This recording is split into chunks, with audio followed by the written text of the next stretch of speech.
Hi, everybody, and welcome to this TUC Digital Lab webinar on digital organising. I mean, that's a huge topic for unions. Even before the pandemic, we were seeing organising challenges coming from fragmented workplaces, from casualised work and not being able to get in front of workers. But this year, though, face-to-face access has got really hard, and many unions have found it hard to support activists to organise locally as well, where they do have access.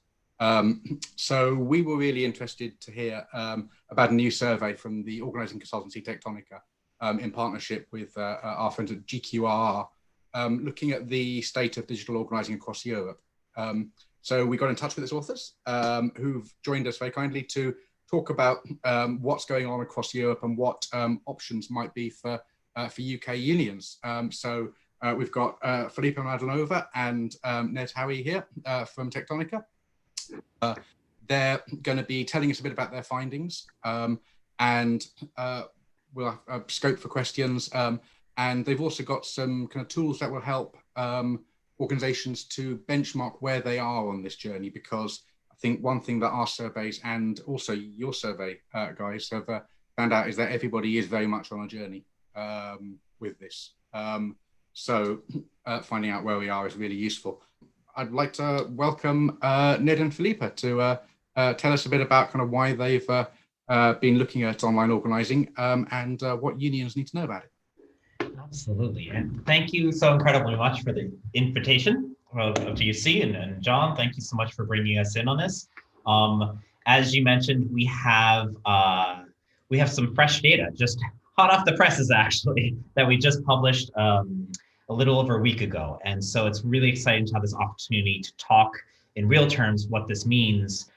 We did survey unions as well as other progressive efforts, including political campaigns and also advocacy organizations. And so we talked to folks all over Europe, and we have this whole fresh set of data that is new information with some key insights into what we're doing, what we're not doing, what we should be doing, that we're not doing, all that good stuff. And so this is exciting for us because this is the first workshop of this type where we have the opportunity to both share with a group of people reports from the findings, and then have the opportunity to talk within, we actually have a kind of a workshop part of this where there'll be some self-assessments for the organizations themselves that should spur some conversations. So we want to, in taking about the report that we took upon ourselves, we really wanted something that was not just going to observationally look at how things are, but really give us some keys to where we can go moving forward. And so I'm here with Filipa,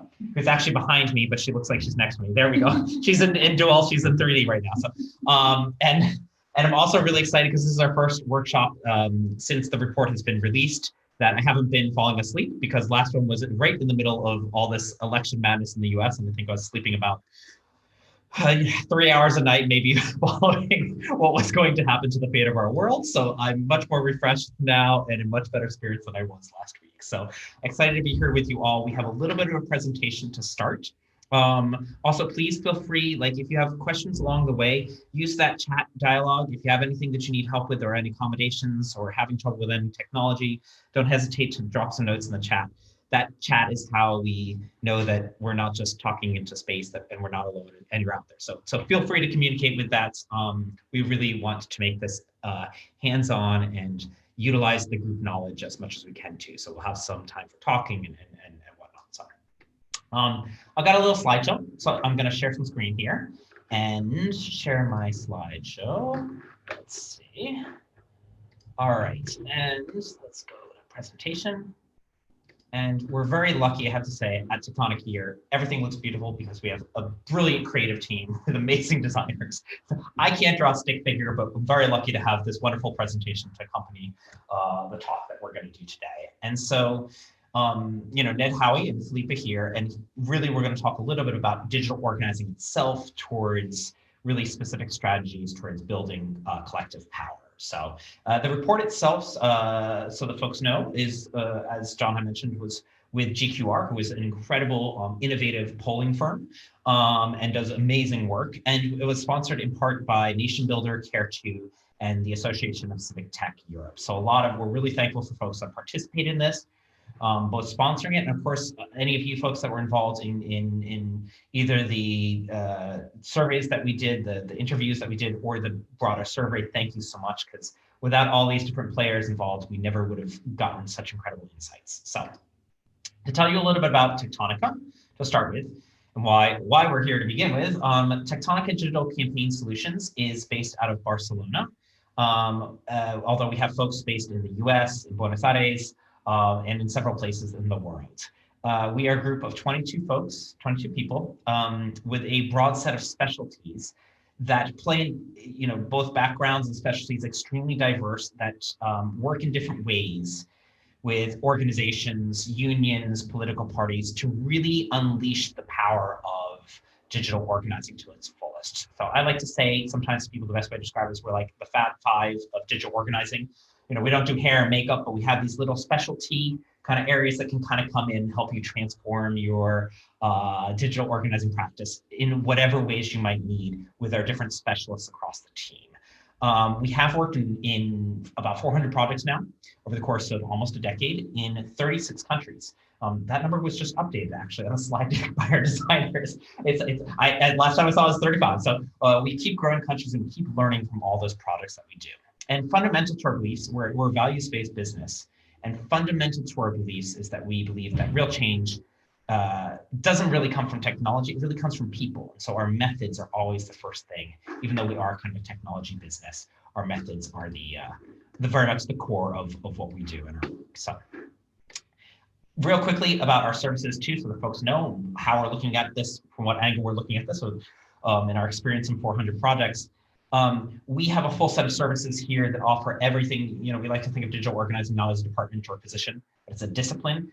And so we have kind of the different areas of this discipline, the art of it, which is the creative, and whether that's custom web design or infographics or visual storytelling or video or whatever that is. There's philosophy, which is the core and the starting point of this, is the methods, and we'll be talking a bit about that today. We have all kinds of things that we help people with, from GeoTV methods to targeted advocacy and list building, and then the science itself, which is kind of the technological component, finding the right CMS, finding the right tools to do targeted advocacy, making sure that you're set up with all the different things that you might need. So that's just a little bit about Tectonica itself. We're going to talk a little bit about the report and why we launched this. And I'll just give it a quick intro before passing it off to Filipa, which is, we started this report because basically we found that a lot of people, and particularly a lot of folks in Europe, either didn't know the value of digital organizing or didn't quite understand fully what digital organizing was. So we would come across talking to a lot of people and say, "Oh, are you doing digital organizing?" And they say, "Well, yeah, we send like a newsletter to our full list, like once a month or whatever, or we announce on social media, and some people consider that digital organizing, but it's not really what we're talking about." And so we started to suspect, well, maybe there's like all this people that are not doing digital organizing that could be gaining power from this. We started to suspect this more and more, but we wanted to really figure out if this was the case. So we went out to prove this hypothesis, to both understand better what digital organizing is, as well as to see what people are doing in digital organizing. And finally, of course, to see, are we doing what we need to do to win? And with that, I'm going to talk a little bit about, I'm going to pass off for a couple minutes to Filipa to talk to you about how we gathered all this data, because I think that's pretty interesting. Hi, everyone. So yeah, basically, in order to really understand what the state of digital organizing in Europe is, we started by, first of all, identifying what it really means and the way that people actually understand it. So this is why we organized a little workshop with experts from the industry from everywhere around the world, not just in Europe, so we can discuss, like what digital organizing actually means. And afterwards, we started really searching for the organizations that we would consider as progressive. So these are basically organizations that are fighting for economic, social, and environmental justice around Europe. And as we were mapping them out, we realized that there are over 1,000 of them. We found a lot. We found a lot of efforts out there in Europe. So, which is, I think it's a great thing. We can be very hopeful for the future of the world, seeing so many folks indeed like trying to turn the world into a better place. So indeed, we started by mapping them out, And afterwards, we identified a few key players that we wanted to have an in-depth interview with. So at the end, we managed 17 interviews, and you can see in the presentation, 5 of the participants were from pan-European international NGOs, while we had another 7 from country-specific NGOs, 2 from pan-European political parties, 2 from national political parties, and 1 from a European political group. To be honest, finding people from unions proved to be hard. Yeah. Right? We really wanted to have, like someone from a union as well, but just with the time constraint and everything, we didn't manage to do so. So in any case, we started asking them what is for them digital organizing, what they do in their own organizations. And after gathering some incredible insight, we started, of course, testing it out by sending out quantitative surveys to organizations everywhere around Europe. And we managed to get about 150 participants for the survey, which was also quite incredible, from around 29 different countries. And again, on the screen, you can basically see the participants that we got from the different places that we actually mapped out around Europe, right? So this is, like in which place in Europe, how many of the different organizations that we mapped out are actually located at. But other than this, to be honest, like in the survey, really the most participants came from the organizations themselves. We should keep in mind that we also did the survey at the end of August and beginning of September. Summer in Europe. Chase around people after their vacation responders was basically a lot of it. So we definitely know that this plays a key part in the research itself, but still, what we got was incredible, and it we're going to continue with first of all what we decided to do with all of these findings, which was, well, Ned will tell you more about it. Thank you. To tell you, one of the things basically, as Filipa mentioned, we talked to a whole group of people to try to kind of understand what digital organizing is, because we know there was vastly different definitions of it. Even in the survey itself, we asked people what digital organizing was, and we got vastly different definitions, including mostly ones that would fall out of how we would define digital organizing. So we decided we needed a framework to understand this whole set of this world of digital actions that are, political actions that are happening online.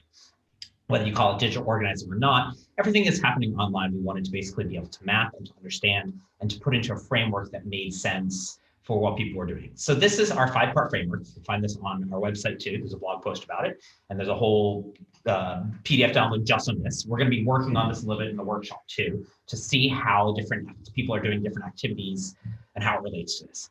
But basically, this was our way of trying to take that universe of almost limitless online actions that could be going on and putting them in a way that we could actually understand them and process the information. And so we basically broke it down within 3 major categories, which were communication, mobilizing, and organizing. And you see basically those 3 main categories here. But we wanted to understand within these categories a framework that had some differentiation basically between the categories. So that differentiation is, along one axis, you can see decentralization of decision-making. As you get further out, decision-making happens in a much more decentralized way, less, as communications obviously is much more unidirectional, much more top-down, and personalization of relationship as well. So you'll tend to find that actions online that are in the further spectrum of this framework actually also have a higher level of personalization, actually. And I'll walk through each one of these a little bit, but before we go in, I want to start by saying this is not a scale. You don't go from one area to the next and leave behind one category. This is not to say that one area of this is the one thing you need to be doing and the other area isn't. This is just simply a way of us mapping and understanding the universe of potential online actions in a way that's meaningful and can be analyzed. And so depending upon your strategy, there will be campaigns which will lean much more heavily on one and not on the other. And that's not to say that's wrong. So electoral campaigns, for example, generally tend to lean more on mobilizing than they do on organizing. Unions generally tend to get more out of organizing than mobilizing. So there's, it very much depends upon strategy. It's not to say that one of these areas is necessarily better than the other. But we're going to talk a little bit about what our survey respondents said generally people should be doing.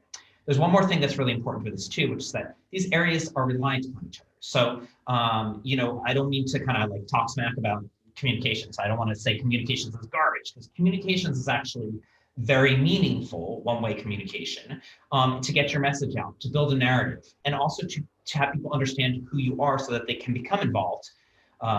Recruitment, which is the next phase out, is really important. That list building, getting those lists so you have a list of people to talk to if you ever want to segment them, or if you ever want to do organizing with them, also important. So these areas also interact with each other in a way that is, that you sometimes would want to be doing a whole set of all of these, and in a way that they build off of each other. But just to talk kind of quickly through them, you have broadcast communication, social media as kind of one-way unidirectional communications.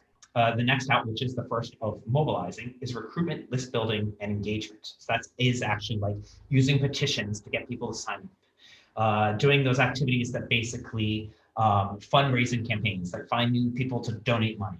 Then the next out is audience segmentation and organization directed activism. And that's doing work where you're segmenting your audiences and how you're speaking to people and talking to them in different ways so that you're building the relationship constantly closer, always segmenting, always building closer, as well as really using those technologies to scale that relationship building.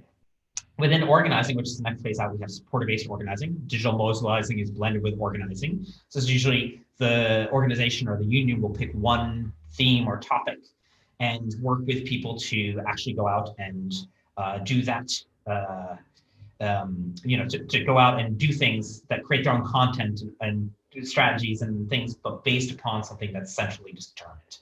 And then the last area out is fully decentralized organizing, which is really talking to folks about how we can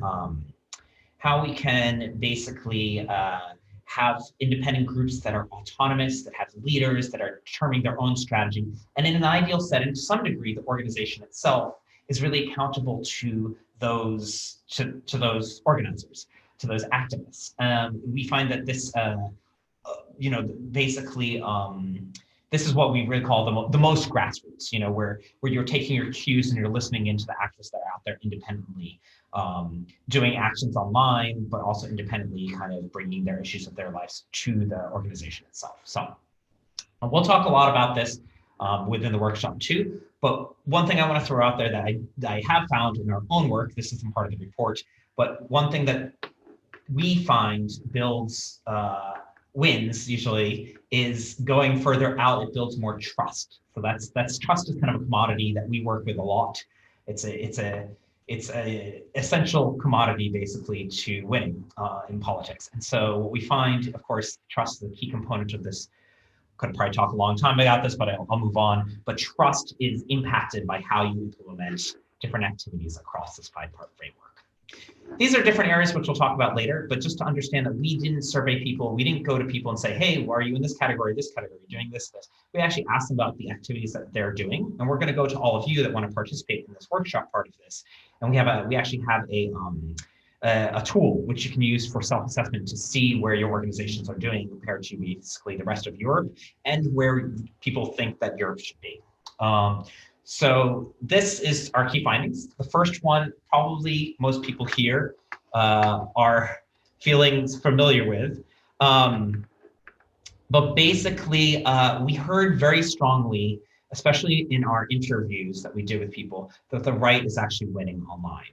So people talked a little bit about, basically the right having a more reach online, the right being able to have an advantage with social media.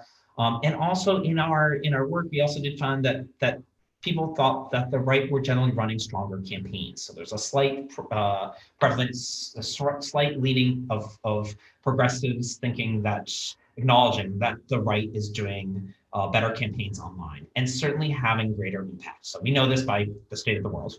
Hopefully we saw a little bit of a turning point this past week, cross the fingers. But we do know that the reality is that we're on a playing field that is not level. We heard a lot from our interviews that right-wing messaging, populist messaging, simplistic messaging is a lot easier to communicate when you're building off of fear, when you're building off of people's negative emotions and prejudices. That's a lot easier to get some reach with online than it is to, say, advocate for marginalized communities.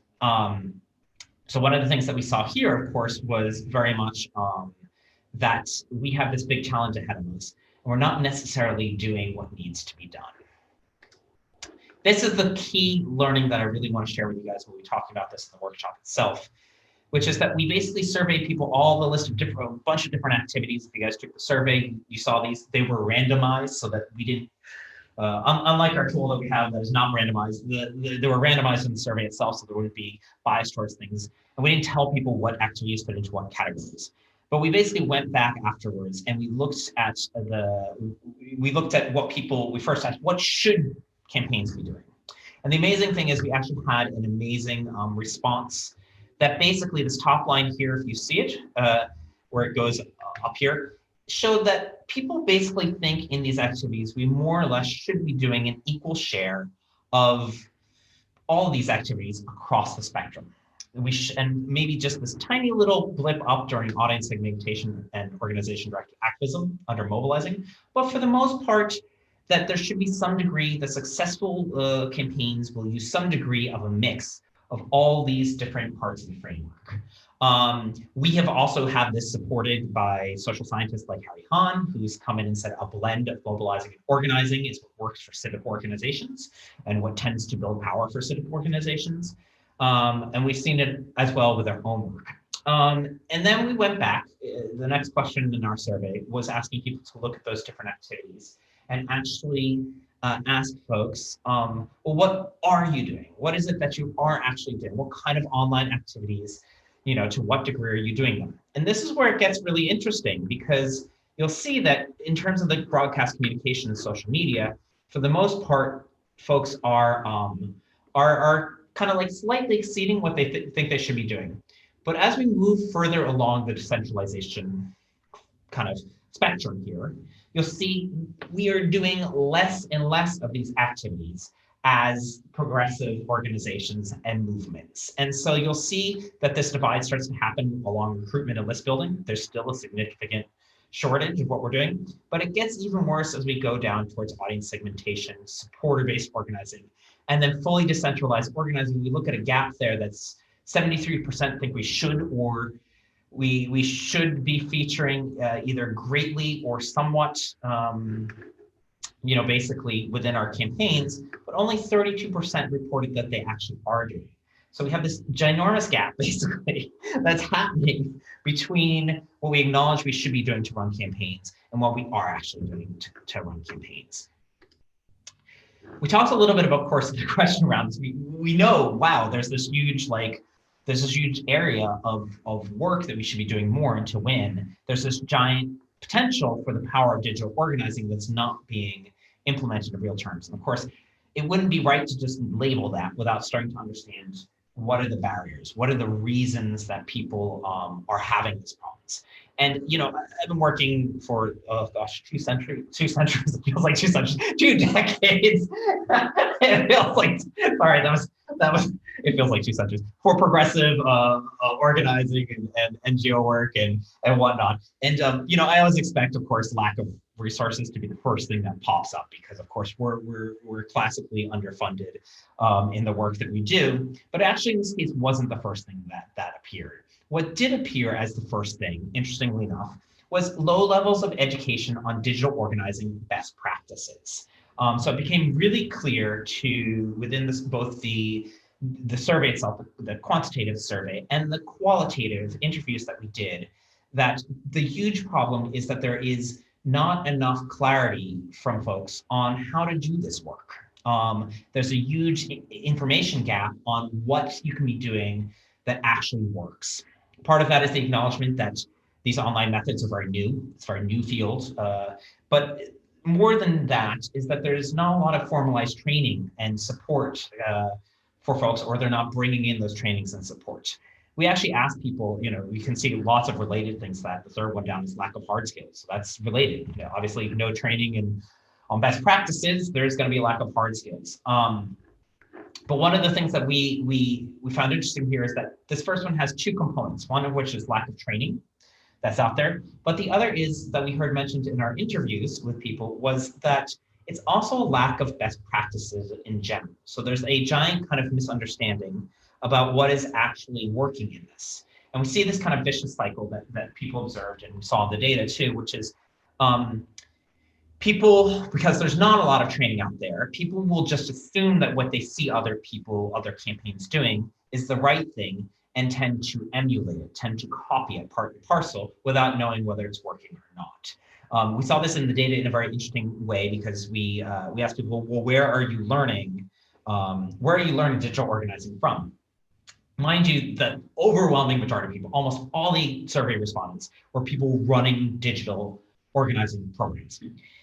So you think, oh, this has got to be the most highly educated group on digital organizing, but our survey responses were actually shocking, which is that the largest place where people were learning how to do digital organizing was by looking at other progressive campaigns.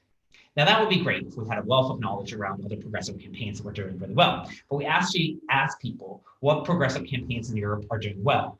And more than half of the people, of the respondents, told us that either they don't know or none.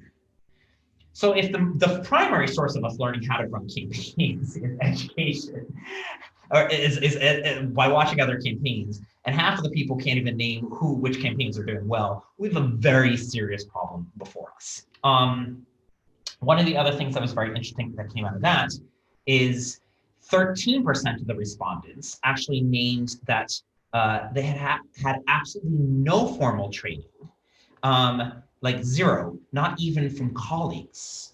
And so you have 13% of people running digital organizing programs that have literally not even learned from their colleagues or their boss.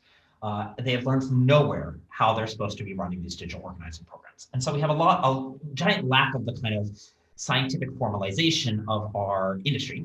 We know it's pretty new. We don't expect there to be a master's in digital organizing, but we also know that when we pair this information against the fact that we are losing, generally running worse campaigns and kind of naturally disadvantaged on social media against the right, we have a really big problem here for us to be able to figure out how to win, and also some insights on how we can start to win. So there are a couple other things that people mentioned that are worthy of note here.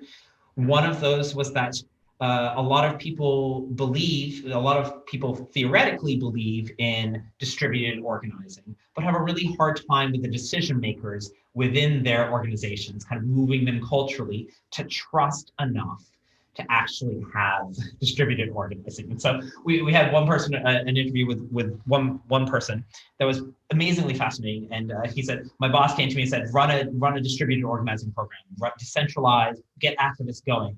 And then after he did that, his boss came back and said, oh, they can't be doing this. Everything's off brand. I said, well, if you wanted it in their own words, in their own communities, how, you can't then come back and be upset because it's off-brand. The whole point is to be off-brand. The point is to distribute that power, to put it in the words of those people in their community. So there's one of the things that was named, was that struggle with being able to get buy-in and trust to be able to actually decentralize some of the organizing itself. Definitely a lot of talk about the failure to innovate beyond list building and getting stuck at that. Not having a culture of digital organizing was an enormous thing that we heard continually, that people just don't know what it is, that there's not, that there's not stuff there. And also one other thing that we heard very clearly, and especially I think this applies to the UK a lot, where there are more resources than say Eastern Europe, is that there tends to be organizationally a repeated cycle of investment in things that have short-term return on investment. This is applicable and particularly important for digital organizing campaigns because digital organizing tends to not have those vanity metrics of quick turnaround to show. The further out you are, the harder it is to kind of demonstrate to your boss, per se, that it has actual value. And so you can run a quick fundraising campaign, raise a ton of money, or throw up a digital ad and see how many people it had reach with. And that's a lot easier to sell to a boss as having impact than something that might be more decentralized, take more human resources to actually do, but might have longer term impact. So because of that kind of cycle of looking at short-term return on investments, we heard a lot that this is why we're losing the long-term gain. So I think that's pretty much that. I mean, I guess the one other thing that I can mention here too is that, is that of course no, I'm gonna move on to the next slide. I'm still tired from last week, but happy. Talking a little bit about tools and tech. One of the things, this is not to say that this is totally without we did look at tools, we did look at technology. It's not to say that tools and tech aren't important, but we strongly believe here that the methods first, whatever tools you're using, the important thing is how you're operating those tools and what you're trying to achieve with them. One thing that we did hear very clearly from our folks that were participating was that there's a real need for further technology that actually helps organizers in their day-to-day, and specifically a lot of kind of need for tools that help us work with organizers and activists in a way that lets us plan strategy together.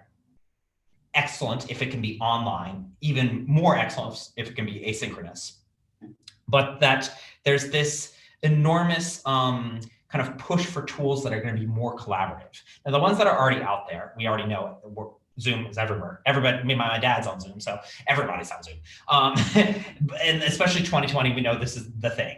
But as well, Google Suites, of course, is very important. And in our interviews, we kind of ask people, like, what is the most important tool for, what is the most important technology for you as an organizer? I kind of naively thinking people will come back and say, oh, my Action Network or my CRM or Nation Builder, or I don't know. It's one of those. But no, of course, the most important tool, the tool that people couldn't live without, is Google Suites. That is that kind of tool, now there's lots of problems for organizers, of course, with Google Suites, but we know that that kind of space where we have shared ability to coordinate together and to plan strategy together is core, not just for coming up with good strategy, but for actually decentralizing the power and for actually having a more deeply engaged communities involved with the organizing process. And so we heard a lot of really interesting stuff about that. And some of these tools that I wouldn't have expected to pop up at all, mind you, there were low sample numbers, but things like Miro, Discord, Mural, these are all not organizing tools that I expected to hear at all in this survey, but are really clearly very key for a lot of those that are doing organizing, so that people have that shared space to actually be doing that kind of work.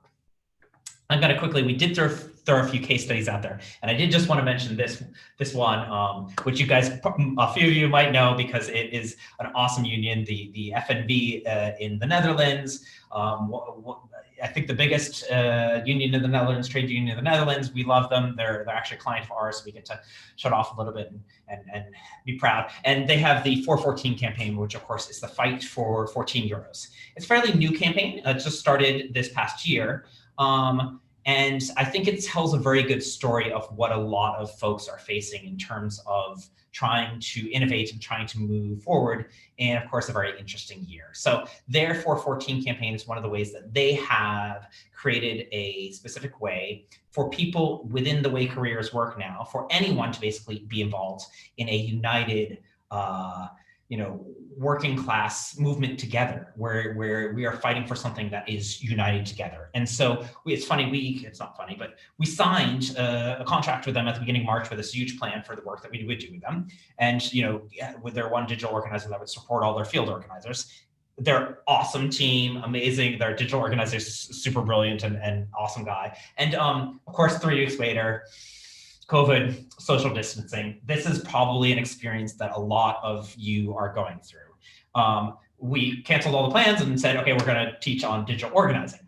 And we had, of course, half of a team of what were field organizers who suddenly need to learn how to do organizing in the age of social distancing. On the one hand, this is hard because you have people that haven't used these technologies before.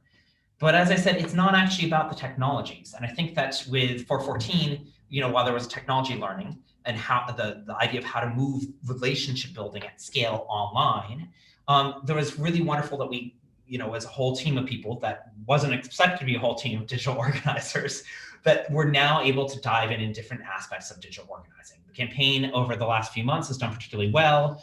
It took a while to get up and running because people were really learning, but just in these past couple months, we've seen really huge successes.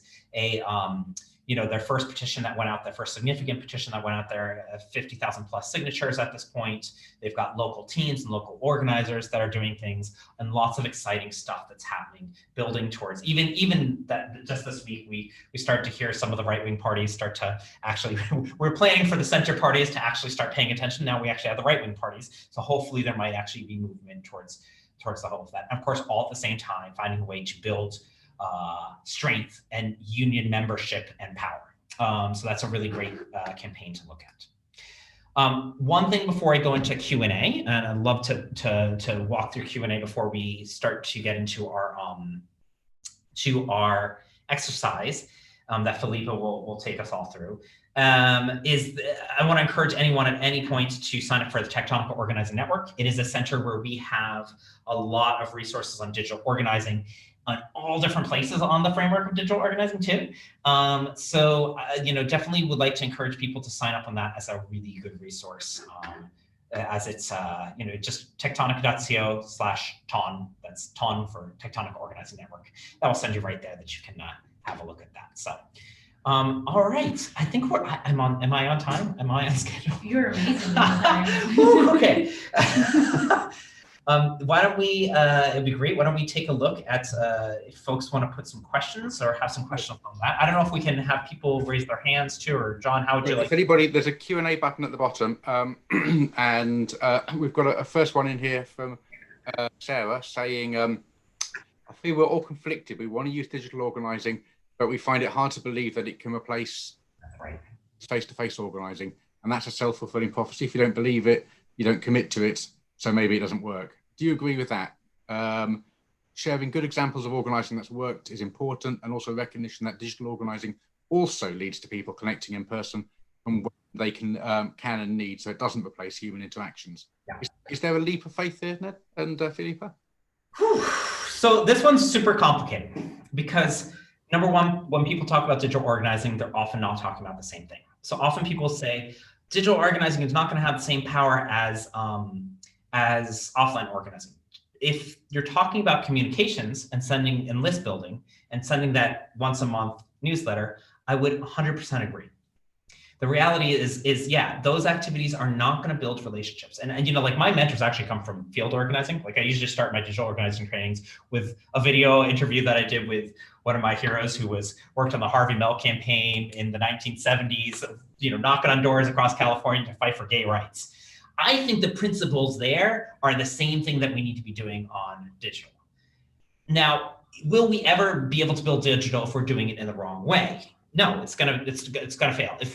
And we see a lot of this. This is kind of what the report is showing in general, is that we see a lot of folks thinking digital is doing a bunch of digital ads or putting out a petition to like list build. And yeah, if you're stopping there, you're not really going to be able to build the strong social connections that you actually need to make political impact. And yeah, so a lot of people are selling digital organizing as like doing an ad that's out there.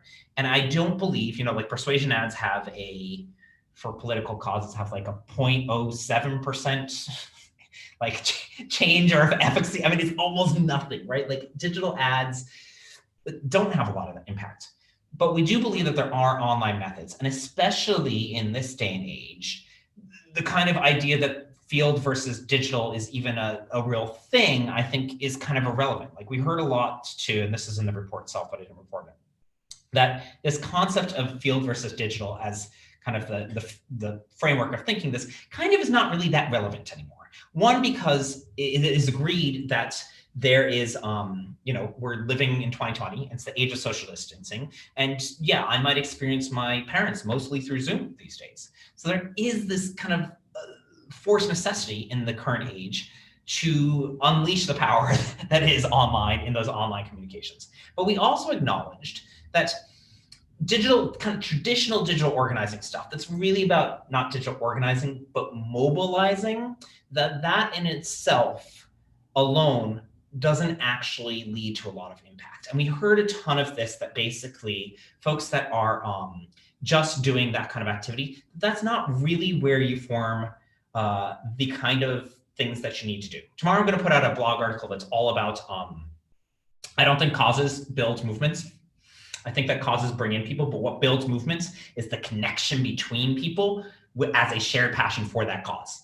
And that's what I see continually. And if you are not using digital to build those relationships and those connections, if you're not using it to, if you're not getting that petition as an opportunity to then get on the phone with somebody, or even start a conversation with them on Slack channel, or whatever that is that you're in touch with a real human, you're not going to build a movement because you're not connecting in a way with what I like to think of as transitioning people from supporters to activists. Supporters are interested in and think your cause is okay. Activists, as you guys know, because you work with them all the time, it's a different thing. They carry the message of your cause into their communities. They carry it in the dialogues and the conversations that they're having. And more central to that, it's part of their identity for what they believe in and see. And so that identity shift is what we really only see that happens through human connections. And we strive online to find ways in which we can try to get folks to do that. It happens a lot easier in in-person meetings. So it was easier in 2019 to throw out a petition, then to follow up with a phone call, then to get people to come to a live event, and then have them connect with the person. In 2020, we don't have quite that luxury, and we're having to get more creative. That's where I think the need for those collaborative tools that help us connect in deeper ways online really comes into play. Thank you for that, guys. We've got another one just popped in at the moment. Anybody else wants to stick one in, add it in the Q&A button at the bottom of the page. So Connor is saying, I can relate to a lot of the problems you've identified.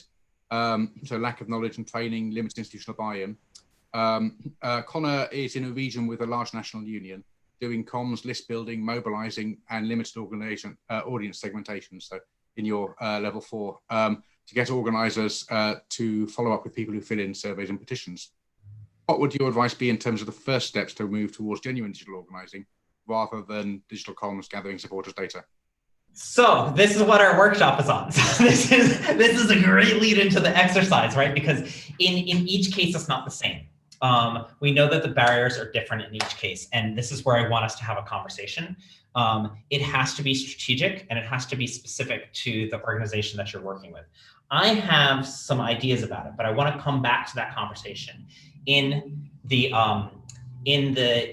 workshop part itself. I don't want to give away the answers, because actually I fundamentally I believe in organizing too, because I believe in group wisdom. I believe in community wisdom. I believe in the power of more people having the expertise. Like, I'm not going to be able to tell you guys in the UK actually how to do organizing. You guys know that a million times better with your unions and with workers that you're working with to try to get better conditions and try to fight the overwhelming differential in wealth that's happening in society and all these other things, sexism, racism, all these other things that you're working with. I can't answer that for you. So what I really want to do is to throw that question back to you guys. We have a really great tool for evaluation, self-evaluation, where you are. And that sounds like you actually might be further along than some of the organizations we've talked to, that you're doing, this kind of category 4, and you have, you are into mobilizing. So that's actually a really good start. But how you move along that is exactly the question that we're going to ask. We're going to do first a self-assessment of where you are in these different activities, so you can figure out where your organization is, and then that will be the discussion that we have. Is like, how for each organization, look at what are some of the ideas to move to those next steps and we'll toss them around and discuss them. And I want to hear from folks what their ideas for the particular organizations are. I can give, we've worked with hundreds of campaigns, so I can give some input on if some of those things we've seen work out or not work out. But there's a pretty wide range of things that folks can do to do that. And as well, a pretty wide range of barriers that people come across when they're trying to move. Like, there's reasons. It's not just that people think that decentralized organizing sucks. We know that. There are actual barriers and things that make it more difficult to do the decentralized organizing, even though pretty much everyone across our survey, at least, recognized that that's what works. Brilliant. See, I keep trying to ask you a question of my own, but the minute I start. Right out there, John. Another one pops in. How are we looking for time, guys? Do you want to take one or two more before we? Yeah. We still have another 7 minutes for this section. So. Perfect. Debbie next. And this is kind of similar to the question I would have been asking you. Are traditional union structures the way of digital organising? Do trade unions have to change their structures, and which ones, before they can move into digital organising? So that's a really good question. this goes back to something I think you kind of both alluded to, which is around the kind of organisations that are doing it well, and where the examples are coming. They're often new organisations, new campaigns, new movements that are springing up, which are starting from a first principle of being in this space. So where we are built for an environment, all our structures where collaboration at distance is hard and expensive. How do we, any kind of change that we have is not purely a technical change, it's a culture change. So I am not 100% clear of that, but I will say this, like one thing that I just think is absolutely phenomenal to see is that something in the transition lost a bunch of people that really kind of invented this practice. So like, if we look at the history of organizing, of course, like we look at like all these innovative, flashy things with digital organizing, whatever. And I see, we cannot forget that a huge part of the actual practice of organizing as a thing, not digital, but just generally organizing, was actually major contributions from the labor movement in the UK at the turn of the 20th century. Like its roots come back to, as I talk to people in unions in the UK that are struggling with kind of the transition to digital, but I think there's a huge amount of historical knowledge there and power with that. We see it developed a lot in the US as well, organizing at places like Argentina with Perón and with the Unidades Básicas. We've seen this implement in different places, but I think what's really often what we devalue is that we get a little bit scared about the new way of doing things, but in getting scared by the new way of doing things, forget to honor the things themselves, the traditions of that. So like I don't know so much about like union structures within the UK. I do know unions in general, and ones that we've worked with, tend to be very slow because of the history and the power structure and establishment and things like that. So they tend slow to adapt. And there's a lot of power politics often and different things coming into play. But so that sometimes is a drawback. But what I do really feel, and I know also there's a change in the way that work happens in general. That's a challenge to unions there. But what I do really feel is that there's really good potential for unions out there, because they kind of invented this practice that we've now taken into a whole different thing. But there's the history of this comes, and even especially from the UK unions. And I think there's something that's really interesting to note here that I didn't mention before, Chit, which is, so we noticed that, when we first got these results, we expected to get exactly the results that we got in terms of like lessening. As you decentralize, people are doing less and less and less, right?